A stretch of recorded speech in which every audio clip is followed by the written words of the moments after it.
যেহেতু চিমেণ্ট চাপৰিত ডেইলি প্ৰহৰী আৰু বন বিভাগৰ উদ্যোগত ইয়াত বিশ্ব পৰিৱেশ দিৱস পালন কৰা হ'ল। তাৰ লগত সংগতি ৰাখি পেলাই ইয়াত ডেইলি প্ৰহৰী বুলি নিউজ চেনেল এটা জন্ম দিয়া হ'ল, ইয়াক উন্মোচন কৰা হ'ল। মই ধেমাজিবাসী হিচাপে এই চিমেণ্ট চাপৰিত যিটো জন্ম হোৱা ডেইলি প্ৰহৰী নিউজক মই আদৰণি জনাইছোঁ আৰু মই খুব আনন্দিত হৈছোঁ। মই আশা কৰোঁ যিহেতু সংবাদ জগতত পৰ্টেল নিউজে এটা মাত্ৰা সৃষ্টি কৰিছে নতুনকৈ গণমাধ্যমত, আৰু স্থানীয় যিবিলাক বা বাতৰি তেওঁলোকে পটকে দিব পাৰে আৰু মনৰ আশাবিলাক ক'ব পাৰে। সেইকাৰণে মই ধন্যবাদ জনাইছোঁ। যিহেতু গণতন্ত্ৰ ই চতুৰ্থ এটা স্তম্ভ, এই চতুৰ্থ স্তম্ভটো চিমেণ্ট চাপৰি বাসী আৰু গোটেই অসমবাসীয়ে ইয়াক আদৰি ল'ব বুলি মই আহ্বান জনাইছোঁ, আদৰি ল'বৰ কাৰণে।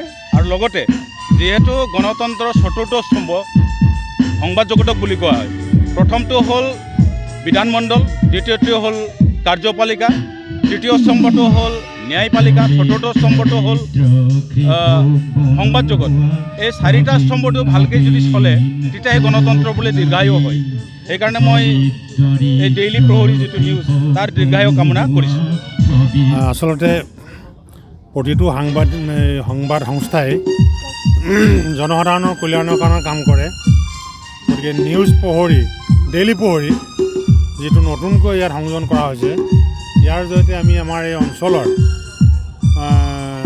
বিভিন্ন ধৰণৰ অভাৱ অভিযোগৰ লগতে দুৰ্নীতি এইবিলাক উদ্ঘাটন হ'ব বুলি ভাবিছোঁ, আৰু ইয়াৰ জৰিয়তে ৰাইজ উপকৃত হ'ব বুলি ভাবিছোঁ। আৰু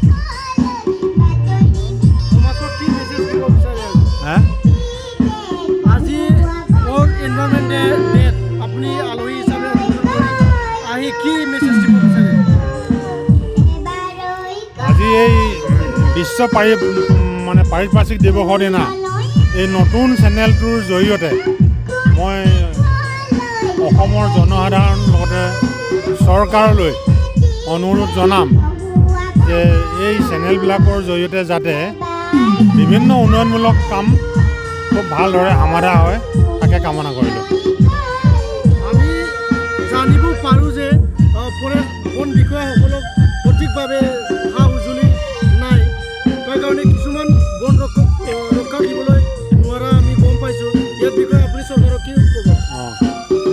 ইয়াৰ জৰিয়তে চৰকাৰক এইটোৱে কওঁ যে বন বিষয়াসকলে যিসকল বন সংৰক্ষণৰ দায়িত্বত আছে, তেওঁলোকে যদি সা সুবিধা নাপায় তেতিয়াহ'লে তেওঁলোকে সংৰক্ষণ কৰাত অসুবিধা হয়। সেইকাৰণে চৰকাৰে তেওঁলোকক যিবিলাক সা সুবিধা দিব প্ৰয়োজন সেইবিলাক সোনকালে আগবঢ়াব লাগে।